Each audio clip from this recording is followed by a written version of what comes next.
Le journal d'une femme de chambre. Chapitre 13. 13 novembre. Et je me revois à Neuilly chez les sœurs de Notre-Dame des 36 douleurs, espèce de maison de refuge, en même temps que bureau de placement pour les bonnes. C'est un bel établissement au Matige, à façade blanche, au fond d'un grand jardin. Dans le jardin, orné tous les 50 pas de statues de la Vierge, s'élève une petite chapelle toute neuve et somptueuse, bâtie avec l'argent des quêtes. De grands arbres l'entourent, et toutes les heures, on entend tinter les cloches. C'est si gentil d'entendre tinter les cloches, ça remue dans le cœur des choses oubliées et si anciennes. Quand les cloches tintent, je ferme les yeux, j'écoute. Et je revois des paysages que je n'ai jamais vus peut-être et que je reconnais tout de même. Des paysages très doux, imprégnés de tous les souvenirs transformés de l'enfance et de la jeunesse. Et des binious, et sur la lande au bord des grèves, des déroulées lentes de foules en fête. Ça n'est pas très gai. Ça n'est pas la même chose que la gaieté. C'est même triste au fond. Triste comme de l'amour. Mais j'aime ça. À Paris, on n'entend jamais que la corne du fontainier et l'assourdissante trompette des tramways. Chez les sœurs de Notre-Dame des 36 douleurs, on est logé dans des galetas de dortoirs sous les combles. On est nourri maigrement de viande de rebut, de légumes gâtés, et l'on paie 25 sous par jour à l'institution. C'est-à-dire qu'elles retiennent, quand elles vous ont placé, ces 25 sous sur vos gages. Elles appellent ça « vous placer pour rien ». En outre, il faut travailler depuis 6 heures du matin jusqu'à 9 heures du soir, comme les détenus des maisons centrales. Jamais de sortie. Les repas et les exercices religieux remplacent les récréations. Ah, elles ne s'embêtent pas, les bonnes sœurs, comme dirait monsieur Xavier, et leur charité est un fameux truc. Elles vous posent un lapin, quoi. Mais voilà. Je serai bête toute ma vie. Les dures leçons de choses, les malheurs ne m'apprennent jamais rien, ne me servent de rien. J'ai l'air comme ça de crier, de faire le diable, et finalement, je suis toujours roulée par tout le monde. Plusieurs fois, des camarades m'avaient parlé des sœurs de Notre-Dame des 36 douleurs. Oui, ma chère, paraît qu'il ne vient que des chics types dans la boîte, des comtesses, des marquises. On peut tomber sur des places épatantes. Je le croyais, et puis dans ma détresse, je m'étais souvenu avec attendrissement, nigaude que je suis, des années heureuses passées chez les petites sœurs de Pont-Croix. Du reste, il fallait bien aller quelque part. Quand on n'a pas le sou, on ne fait pas la fière. Lorsque j'arrivai là, il y avait une quarantaine de bonnes, beaucoup venaient de très loin, de Bretagne, d'Alsace, du Midi, n'ayant encore servi nulle part, et gauches, empotées, le teint plombé avec des mines sournoises et des yeux singuliers qui par-dessus les murs du couvent s'ouvraient sur le mirage de Paris, là-bas. Les autres, plus à la cool, sortaient de place comme moi. Les sœurs me demandèrent d'où je venais, ce que je savais faire, si j'avais de bons certificats, s'il me restait de l'argent. Je leur contais des blagues. Et elles m'accueillirent sans plus de renseignements, en disant « Cette chère enfant, nous lui trouverons une bonne place. » Toutes nous étions leurs chers enfants. En attendant cette bonne place promise, chacune de ces chers enfants était occupée à quelque ouvrage selon ses aptitudes. Celle-ci faisait la cuisine et le ménage, celle-là travaillait au jardin, bêchait la terre comme des terrassiers. Moi, je fus mise tout de suite à la couture, ayant, disait la sœur Boniface, les doigts souples et l'air distingué. Je commençai par ravauder les culottes de l'aumônier et les caleçons d'une espèce de capucin qui, dans le moment, prêchait une retraite à la chapelle. Ah, ces culottes! Ah, ces caleçons! Pour sûr qu'ils ne ressemblaient pas à ceux de monsieur Xavier.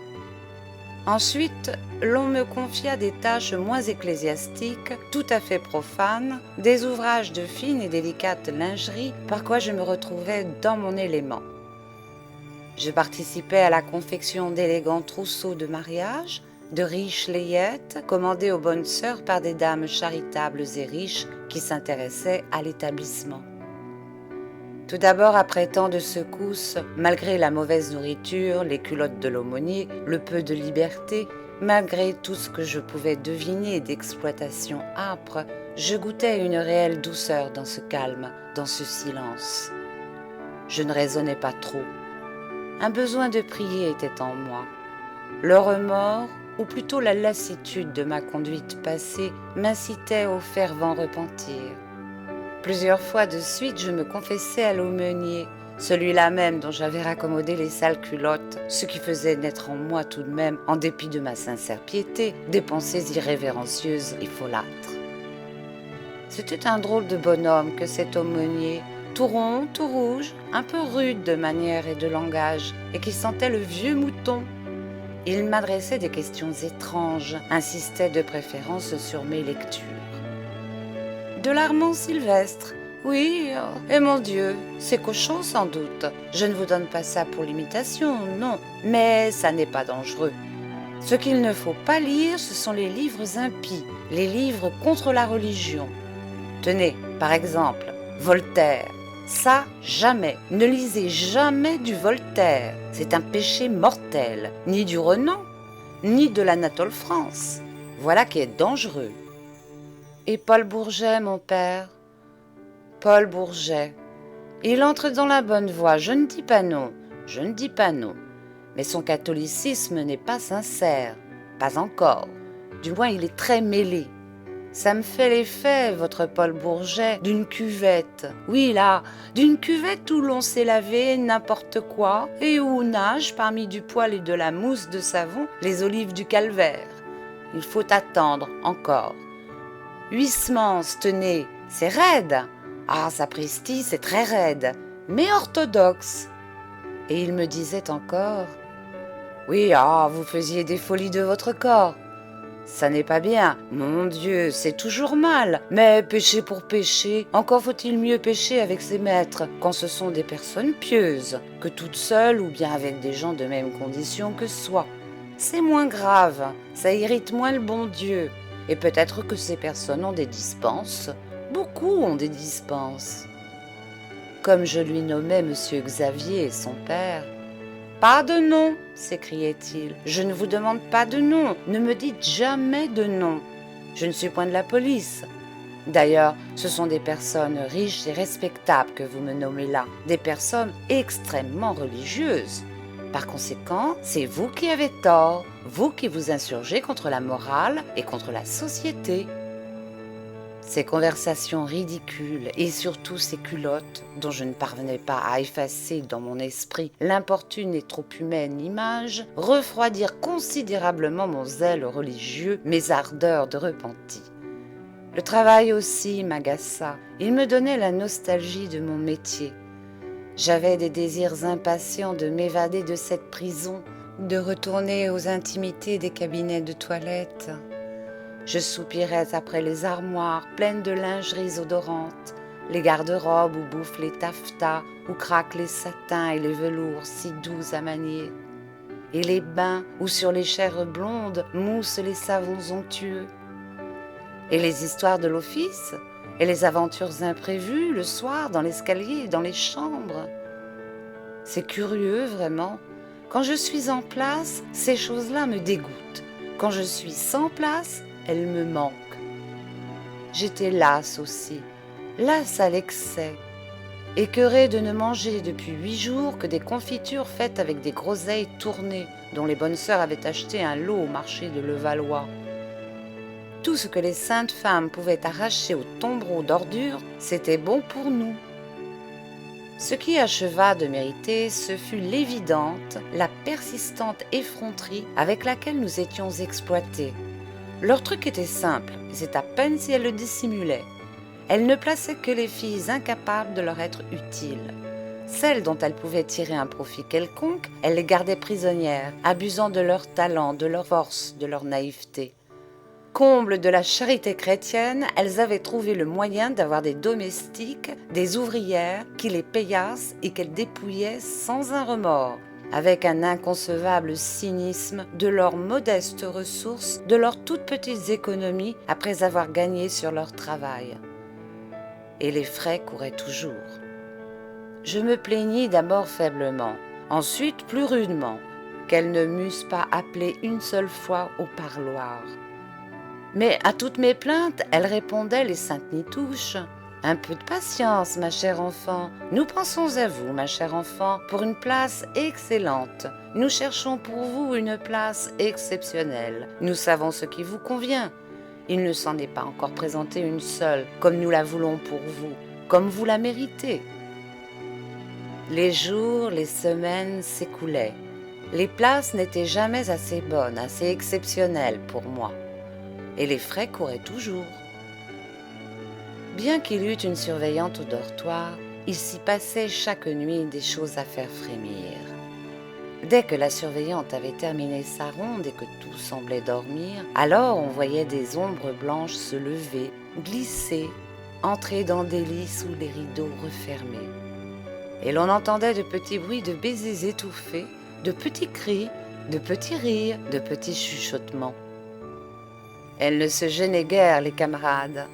À la lueur trouble et tremblante de la lampe qui pendait du plafond au milieu du dortoir, bien des fois j'ai assisté à des scènes d'une indécence farouche et triste. Les bonnes sœurs, saintes femmes, fermaient les yeux pour ne rien voir, se bouchaient les oreilles pour ne rien entendre, ne voulant point de scandale chez elles, car elles eussent été obligées de renvoyer les coupables. Elles toléraient ces horreurs en feignant de les ignorer. Et les frais couraient toujours. Heureusement, au plus fort de mes ennuis, j'eus la joie de voir entrer dans l'établissement une petite amie, Clémence, que j'appelais Clé-Clé, et que j'avais connue dans une place rue de l'université. Clé-Clé était charmante, toute blonde, toute rose et délurée, et d'une vivacité, d'une gaieté. Elle riait de tout, acceptait tout, se trouvait bien partout. Dévouée et fidèle, elle n'avait qu'un plaisir, rendre service. Vicieuse jusque dans les moelles, son vice n'avait rien de répugnant, à force d'être gaie, ingénue, naturelle. Elle portait le vice comme une plante des fleurs, comme un cerisier des cerises. Son bavardage de gentil oiseau me fit oublier quelques jours mes embêtements, endormis mes révoltes. Comme nos deux lits étaient l'un près de l'autre, nous nous mîmes ensemble dès la seconde nuit. Qu'est-ce que vous voulez? L'exemple peut-être, et peut-être aussi le besoin de satisfaire une curiosité qui me trottait par la tête depuis longtemps. C'était du reste la passion de Clé-Clé, depuis qu'elle avait été débauchée il y a plus de 4 ans par une de ses maîtresses, la femme d'un général. Une nuit que nous étions couchés ensemble, elle me raconta à voix basse avec des drôles de chuchotements qu'elle sortait de chez un magistrat à Versailles.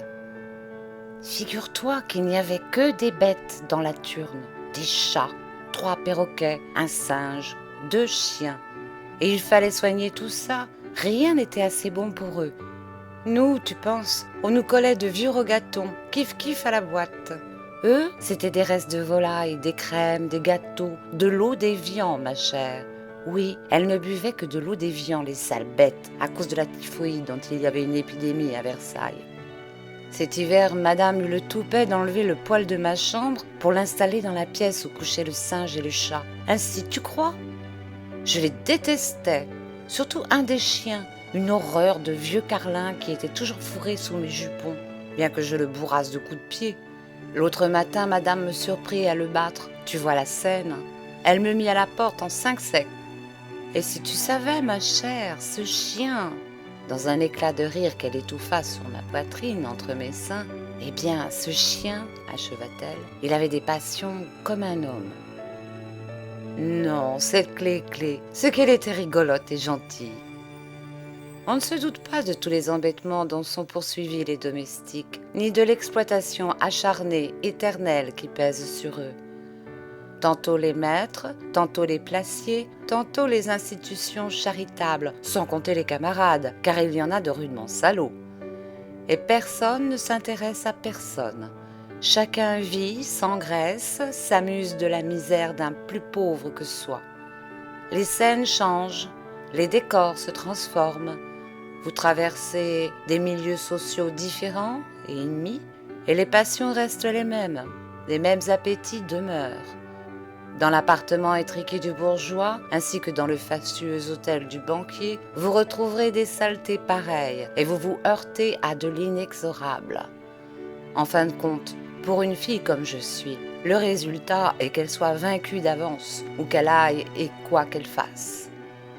Les pauvres sont l'engrais humain où poussent les moissons de vie, les moissons de joie que récoltent les riches et dont ils mésusent si cruellement contre nous. On prétend qu'il n'y a plus d'esclavage. Ah, voilà une bonne blague par exemple. Et les domestiques, que sont-ils donc eux sinon des esclaves? Esclaves de fait, avec tout ce que l'esclavage comporte de vileté morale, d'inévitable corruption, de révolte engendreuse de haine.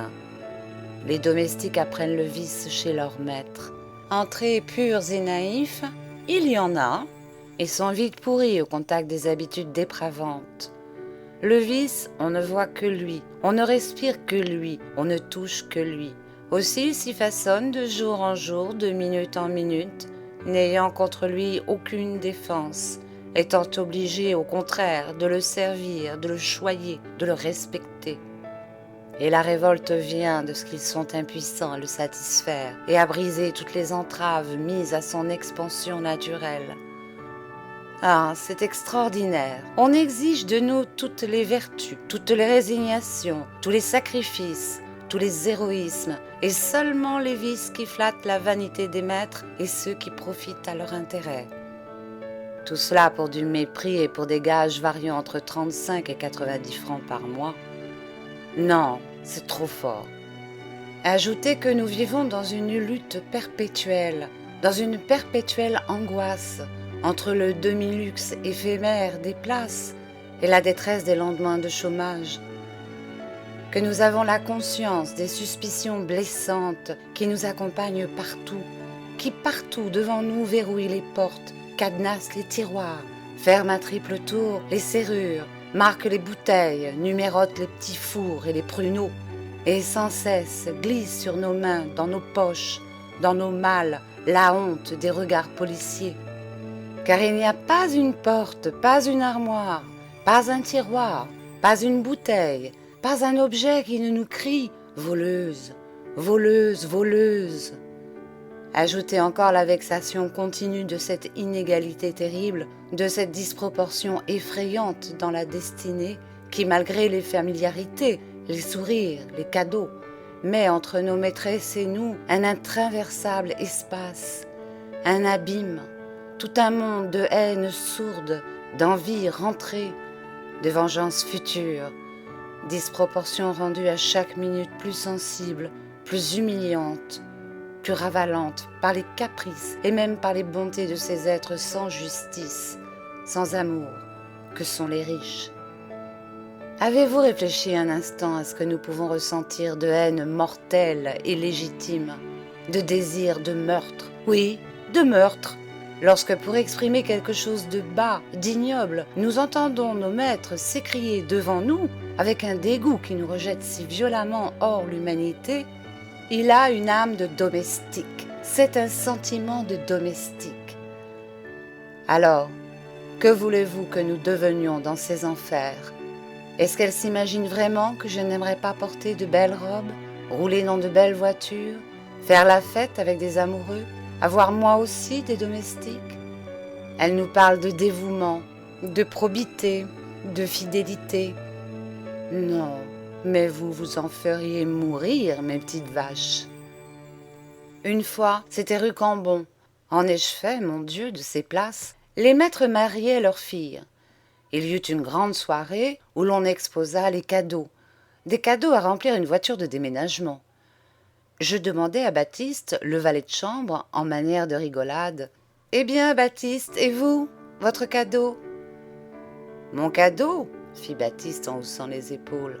« Allons, dites-le !»« Un bidon de pétrole allumé sous leur lit, le v'là, mon cadeau !» C'est chouettement répondre. Du reste, ce Baptiste était un homme épatant dans la politique. Et le vôtre, Célestine ? Me demanda-t-il à son tour. Moi ?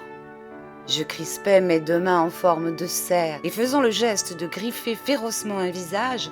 Mes ongles, dans ses yeux, répondis-je.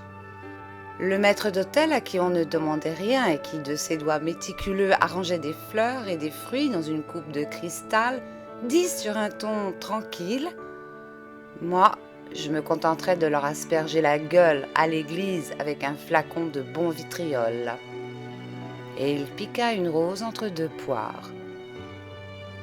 Ah oui, les aimés. Ce qui est extraordinaire, c'est que ces vengeances-là n'arrivent pas plus souvent. Quand je pense qu'une cuisinière, par exemple, tient chaque jour dans ses mains la vie de ses maîtres, une pincée d'arsenic à la place de sel, un petit filet de strychnine au lieu de vinaigre, et ça y est. Eh bien non. Faut-il que nous ayons tout de même la servitude dans le sang ? Je n'ai pas d'instruction et j'écris ce que je pense et ce que j'ai vu. Eh bien, je dis que tout cela n'est pas beau. Je dis que du moment où quelqu'un installe sous son toit, fût-ce le dernier des pauvres diables, fût-ce la dernière des filles, je dis qu'il leur doit de la protection, qu'il leur doit du bonheur. Je dis aussi que si le maître ne nous le donne pas, nous avons le droit de le prendre, à même son coffre, à même son sang. Oh, et puis en voilà assez. J'ai tort de songer à ces choses qui me font mal à la tête et me retournent l'estomac. Je reviens à mes petites histoires. J'eus beaucoup de peine à quitter les sœurs de Notre-Dame des 36 douleurs.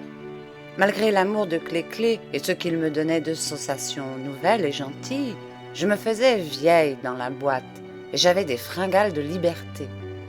Lorsqu'elles eurent compris que j'étais bien décidée à partir, alors les braves sœurs m'offrirent des places et des places. Il n'y en avait que pour moi.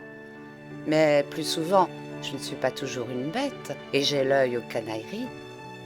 Toutes ces places, je les refusais. À toutes, je trouvais quelque chose qui ne me convenait pas. Il fallait voir leur tête aux saintes femmes. C'était risible. Elles avaient compté qu'en me plaçant chez de vieilles bigotes, elles pourraient se rembourser usurairement sur mes gages des frais de pension. Et je jouissais de leur poser à lapin à mon tour. Un jour, j'avertis la sœur Boniface que j'avais l'intention de partir, le soir même. Elle eut le toupet de me répondre, en levant les bras au ciel : « Mais ma chère enfant, c'est impossible !»« Comment c'est impossible ?» ?»« Mais ma chère enfant, vous ne pouvez pas quitter la maison comme ça. Vous nous devez plus de 70 francs. Il faudra nous payer d'abord ces 70 francs. »« Et avec quoi ?» répliquai-je. « Je n'ai pas un sou. Vous pouvez vous fouiller. » La sœur Boniface me jeta un coup d'œil haineux et dignement, sévèrement, elle prononça : « Mais mademoiselle, savez-vous bien que c'est un vol ? Et voler de pauvres femmes comme nous, c'est plus qu'un vol, un sacrilège dont le bon Dieu vous punira. Réfléchissez. » Alors la colère me prit. « Dites donc, m'écriai-je, qui vole ici, de vous ou de moi ? Non, mais vous êtes épatante, mes petites mères. » « Mademoiselle, je vous défends de parler ainsi. »« Oh, fichez-moi la paix à la fin. Comment ? On fait votre ouvrage, on travaille comme des bêtes pour vous du matin au soir, on vous gagne des argents énormes, vous nous donnez une nourriture dont les chiens ne voudraient pas, et il faudrait vous payer par-dessus le marché. Ah, vous ne doutez de rien. » La sœur Boniface était devenue toute pâle. Je sentais qu'elle avait sur les lèvres des mots grossiers, orduriers, furieux, prêts à sortir. Elle n'osa pas les lâcher, et elle bégaya. « Taisez-vous, vous êtes une fille sans pudeur, sans religion. Dieu vous punira. Partez si vous le voulez, nous retenons votre mal. » Je me campais toute droite devant elle, dans une attitude de défi, et à la regardant bien en face. « Ah, je voudrais voir ça. Essayez un peu de retenir ma malle et vous allez voir rappliquer tout de suite le commissaire de police. Et si la religion c'est de rapetasser les sales culottes de vos aumôniers, de voler le pain des pauvres filles, de spéculer sur les horreurs qui se passent toutes les nuits dans le dortoir ?» La bonne sœur blêmit. Elle essaya de couvrir ma voix de sa voix. « Mademoiselle, mademoiselle !»« Avec ça que vous ne savez rien des cochonneries qui se passent toutes les nuits dans le dortoir. Osez donc me dire en face, les yeux dans les yeux, que vous les ignorez. Vous les encouragez parce qu'elles vous rapportent. Oui, parce qu'elles vous rapportent. Et trépidante, haletante, la gorge sèche, j'achevais mon réquisitoire. Si la religion c'est tout cela, si c'est d'être une prison et un bordel, eh ben oui, j'en ai plein le dos de la religion. Ma malle, entendez-vous, je veux ma malle. Vous allez me donner ma malle tout de suite. La sœur Boniface eut peur. Je ne veux pas discuter avec une fille perdue, dit-elle d'une voix digne. C'est bien, vous partirez. Avec ma malle, avec votre malle. C'est bon. Oh, il en faut des manières ici pour avoir ses affaires. C'est pire qu'à la douane. Je partis en effet le soir même. Clé-Clé, qui fut très gentille et qui avait des économies, me prêta 20 francs. J'allais retenir une chambre chez un logeur de la rue de la Sourdière et je me payai un paradis à la porte Saint-Martin. On y jouait les deux orphelines. Comme c'est ça, c'est presque mon histoire. Je passai là une soirée délicieuse, à pleurer, pleurer, pleurer.